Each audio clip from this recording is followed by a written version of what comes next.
Jupiter looks like the perfect Florida beach town online, and for about 4 months a year, it quietly stops feeling like one. Today, I'm gonna show you both Jupiters, the one locals quietly try to keep to themselves, and the one that catches a lot of people off guard after they move here. We're gonna talk about the things people love about Jupiter, the water, the beaches, the lifestyle, but also the trade-offs, the price tag, the season, and a few things nobody mentions while you're falling in love on Instagram. We'll even tackle one of the biggest misconceptions about Florida. Just because there's no state income tax doesn't mean it's cheap. And stick around until the end, because after the pros and cons, we're gonna talk about the stuff that could be either good or bad. It just depends on who you are. Honestly, that's usually the part that helps people decide whether Jupiter is actually the right fit. If you're new here, I'm Jonathan. Over the last 21 years, my team and I have helped more than 1,000 families move all across South Florida, especially throughout Palm Beach and Broward County. Jupiter is a market we've spent a lot of time in. This isn't coming from somebody who spent the weekend here and flew a drone over the lighthouse. This is what we've watched real families discover after they've actually made the move, the parts they love and the parts they wish someone had warned them about first. If you're new here, do me a favor and subscribe. We put out videos like this every week. And one quick thing before we start, there's a free Jupiter living guide down in the description with pricing, neighborhoods, and a lot of the details we won't have time to cover today. All right, let's start with what makes people fall in love with this place, because the first one is the reason half our clients ended up here in the first place. If you want to understand Jupiter, you have to start with the water. Not next to the water, but on it. Because Jupiter isn't a town that just happens to have a beach. It's a town built around an inlet, a river, and the ocean all meeting together at the same place. You've got the Jupiter Inlet, the Loxahatchee River, one of only 2 rivers in Florida designated as a national wild and scenic river, the sandbar where half the town seems to end up on a Saturday, and if you fish, this is one of the best places in the state to do it. The inlet, the flats, offshore fishing, it's all right here. But here's what that actually does to your life. You can keep a boat behind the house, be at the inlet in a few minutes, and out in the ocean not long after that. And we've had buyers move here for exactly that reason. They owned boats up north for years, but up there, maybe you get 8 good weekends a summer. Down here, it's most of the year. And even if you don't own a boat, the water still shapes the entire town. It's in the restaurants people go to, the weekends they plan, and the way people spend their free time. And what surprises people is how much of an ordinary life ends up happening on the water, not just vacations, regular Tuesdays, coffee on the dock before work, a quick boat ride before dinner, lunch at Utiki or Guanabanas. For a certain kind of person, that's the whole reason to live in Jupiter. And if that's you, you probably already know it. Here's something people notice the second they drive into Jupiter, even if they can't quite explain it. There isn't a wall of high rises along the ocean, no 30-story towers blocking the sky, just low buildings, a lot of green space, and water that's tucked in between neighborhoods. And that's not by accident. Jupiter has strict height limits, and for a long time, the town has fought to keep that small town laid back feel. When buyers come down from Miami, Fort Lauderdale, or even Boca, you can almost watch their shoulders drop. One client told me it felt like Florida the way it used to be. And honestly, I hear some version of that all the time. Now, we want you to remember the feeling, because later in this video, it's gonna explain why homes here cost what they do. The thing people love most about Jupiter, the space, the greenery, the fact that it doesn't feel overbuilt is almost part of what makes it so expensive. People here love that about Jupiter, and they're pretty protective of it.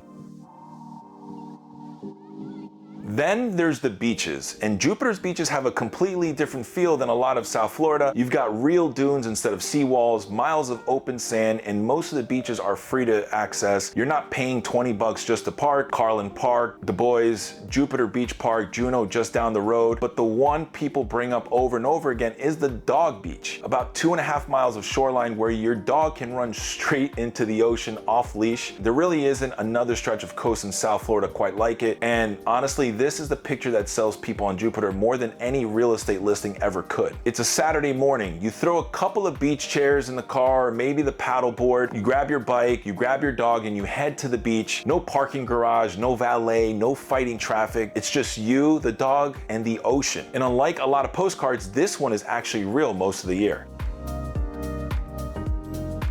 Now let's talk about the thing that quietly decides it for a lot of families. Jupiter just feels safe. Crime is below the national average, and you notice it more in the little things. Kids ride their bikes to a friend's house. People leave the garage open. You run into someone you know at Publix, and it's not a surprise. The schools are a big draw too. You've got strong public schools, strong private options, and a huge youth sports culture. This has become one of the most sought after family areas in Palm Beach County, and here's something I've noticed after doing this for 20 years. Buyers almost never start their search talking about schools. They start with the boat, the beach, and the weather. Then somewhere in the middle of the process, the school conversation comes up, and suddenly it's the thing that's driving the entire decision. And that's one of the biggest misconceptions about Jupiter. A lot of people picture a retirement town, but it really isn't. You've got young families, working professionals, retirees, and weekends that somehow involve both youth soccer games and PGA Tour players practicing just a few miles away. And there's one more piece that becomes more important as people get older, which is healthcare. Jupiter Medical Center has been named one of the world's best hospitals by Newsweek 4 years in a row. For a town this size, that's pretty unusual, and for a lot of buyers, especially retirees, it's a bigger factor than people realize. Put all of that together, you got good schools, safe neighborhoods, great healthcare, and neighbors who actually know each other, and you get the thing people keep trying to describe about Jupiter. It still feels like a community.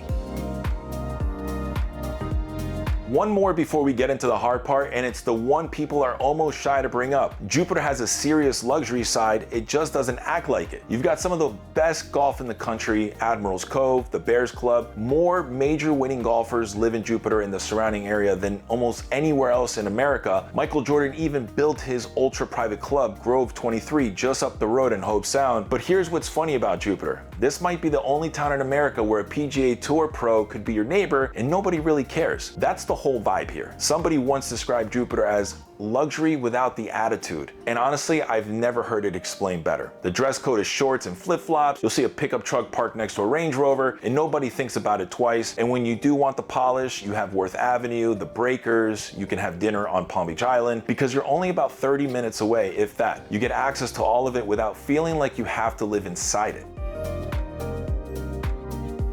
Let's just go straight at the one everybody's already thinking about, which is the cost. Jupiter's not a bargain, and I'm not gonna stand here and pretend it is. It's one of the more expensive coastal markets in South Florida. There's no denying that. So let me give you the real lay of the land. If you're looking for a single family home, plan on starting somewhere around $1 million. Below that, you're mostly looking at condos, townhomes, or houses that need some work. And that feeling that everything costs a little more here is real. Housing, insurance, restaurants, services, it adds up quickly. Now, here's the myth I promised we'd settle. People hear Florida and no state income tax and assume that automatically means cheap. The tax savings are real, I'm not knocking them, but for a lot of middle income families, higher housing costs and insurance premiums quietly eat away at a big chunk of that difference. So don't let no income tax do your budgeting for you. Run the numbers on the actual house and the actual lifestyle that you want. The good news is that this isn't the feeding frenzy it was just a few years ago. Homes are sitting on the market a little longer, and especially at the higher end, buyers have more room to negotiate than they used to. But here's a catch, and I want you to hear this part clearly. That normal family home under $1 million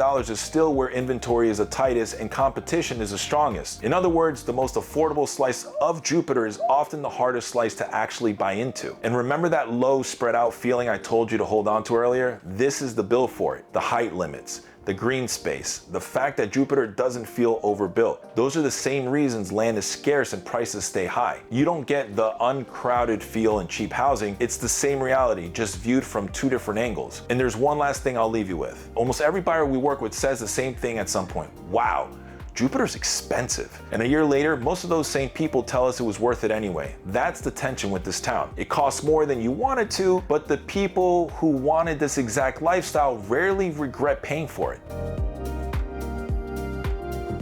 This next one catches almost everybody off guard because it's usually not the price of the house that surprises them, it's the insurance. This is coastal Florida. Homeowners insurance is expensive, it changes from year to year, and if the house sits on a flood zone, flood insurance gets stacked right on top of it, and here's why it matters more than people expect. I've watched insurance completely change the math on a house. A buyer falls in love with the neighborhood, they love the kitchen, they can picture the boat in the driveway and the kids riding bikes down the street. Then the insurance quotes come back and suddenly the monthly payment looks very different than it did on Zillow flow. That's why this is one of the very first conversations we have with clients, not after they fall in love with the house, but before. The good news is that none of this is a mystery. You can get the wind quote, the flood quote, and the real monthly numbers up front. Build it into your budget early, and there won't be any surprises later. The only people who really get burned by insurance are the ones who treat it like an afterthought. So don't. Make it one of the very first boxes that you check.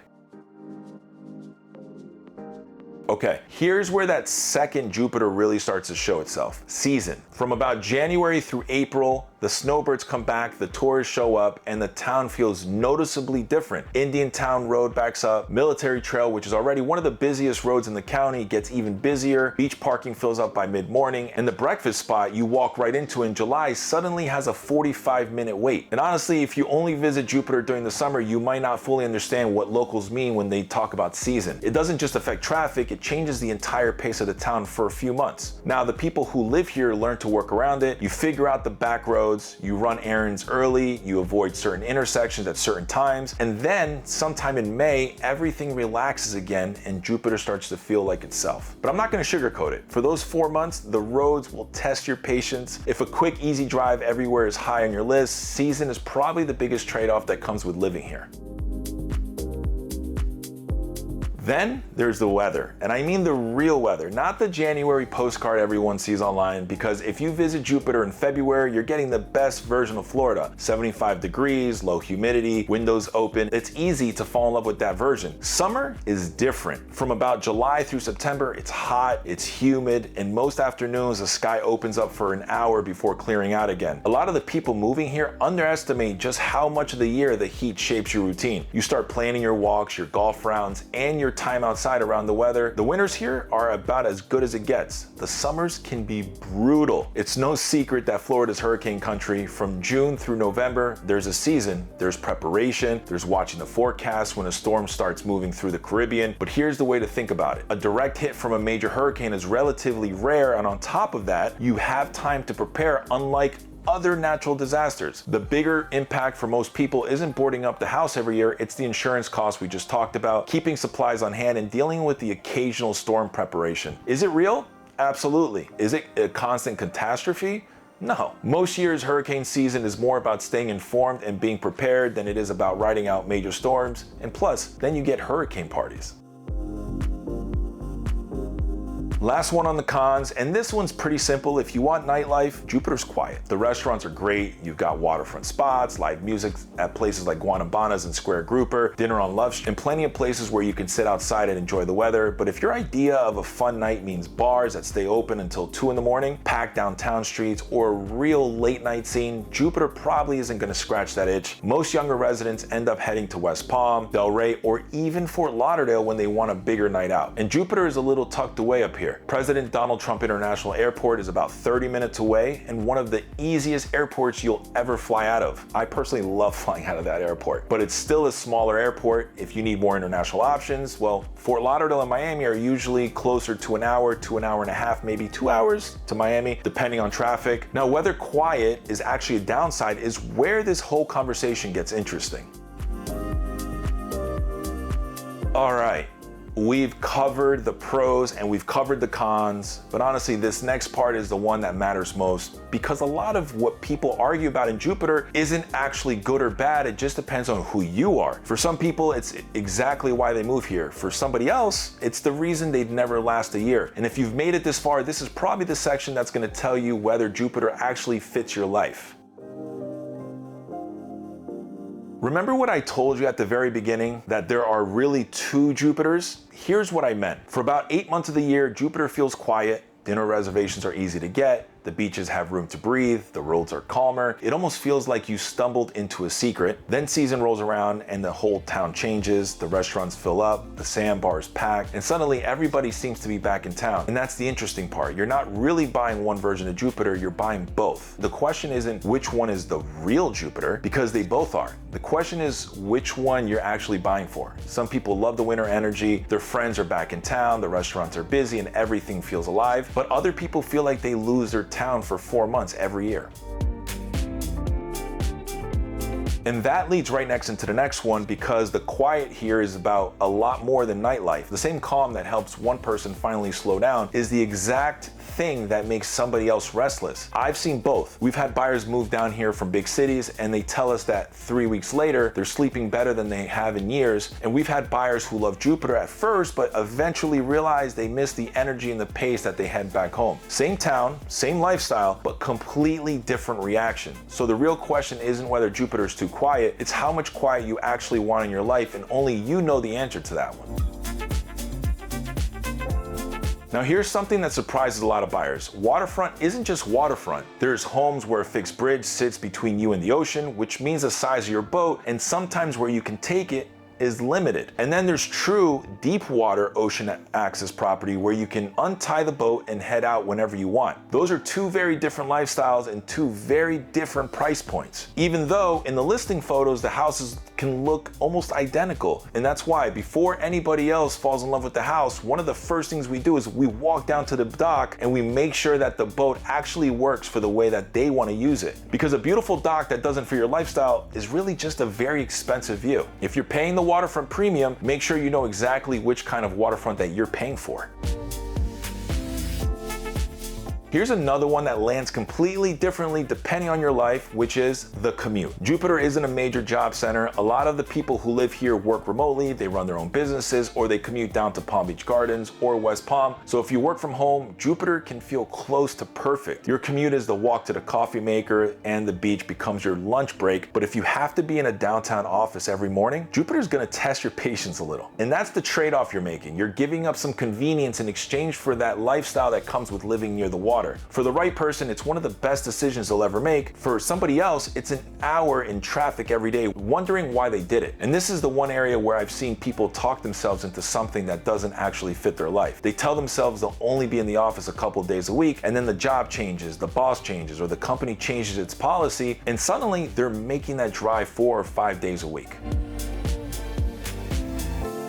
And then there's the last one, because Jupiter is full of clubs, golf clubs, country clubs, and these little social worlds that all have their own personality, and choosing one isn't really about the golf course, the gym, or the amenity list. It's about how you want to spend your time. One thing we've seen over and over and over again is that people assume they should join a club because it comes with the house, or because they think that's just what people do in Jupiter. And sometimes they're right. We've had clients where the club completely changed their lives. That's where they met their closest friends. They play golf 3 or 4 times a week, have dinner there every Friday night, and can't imagine living any other way. And we've had the exact opposite, which is buyers who realize a year later that they barely use the membership that they were paying for. So don't choose a club because it looks good on paper. Choose it because you already know that's how you want to spend your time. So there you have it, the pros, the cons, and everything in between. And here's the honest version of Jupiter. It's not cheap, and it's definitely not a party town. Pretending it's either one is how a lot of videos lose your trust. What Jupiter actually is one of the highest quality coastal lifestyles left in South Florida. Low rise, built around the water, safe, family friendly, quietly luxurious, and the people who want exactly that life and can make the numbers work rarely regret it. So here's how I'd figure out whether it's right for you. Forget the listings for a minute and picture your regular day. Not your vacation, just a normal day. Maybe it's coffee on the porch, dropping the kids off at school, getting some work done, and taking the boat out before dinner. If that sounds like your life, you might already be home, but maybe your day looks completely different. Maybe it's walking to dinner in a busy downtown at 10 o'clock at night. Maybe it's being 15 minutes from the office. Maybe it's a livelier scene or a lower price point. And if that's you, you might be happier one town over, and there's nothing wrong with that, because that's really the point of all this. Not to convince you to move to Jupiter, but just to help you figure out whether you're the kind of person that Jupiter is actually built for. Before you go, we put together a free Jupiter living guide that breaks down all of the neighborhoods, the pricing, and some of the trade-offs that we couldn't fit into one video. If you're watching on TV, you can scan the QR code on the screen, or you'll find the link down in the description. And one last thing, if Jupiter is even remotely on your list, reach out before you book the flight, not after. Call, text, email, whatever's easiest, because one honest conversation up front can save you months of realizing that you bought the wrong lifestyle. That's really our job, not just helping people buy houses, but helping them find the life that actually fits. And that's what we're passionate about. If this video helped, hit subscribe so you catch the next one. Thank you so much for watching. I'm Jonathan. This is Live South Florida, and I'll see you in the next video.